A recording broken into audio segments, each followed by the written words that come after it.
Hello friends, మేమైతే మా పిల్లలతో ఈరోజు ఈతకు వస్తున్నాం.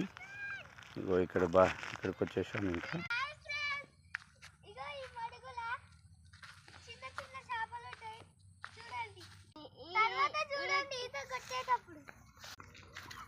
సంతోషంతో వస్తున్నారు ఈతకి పిల్లలు.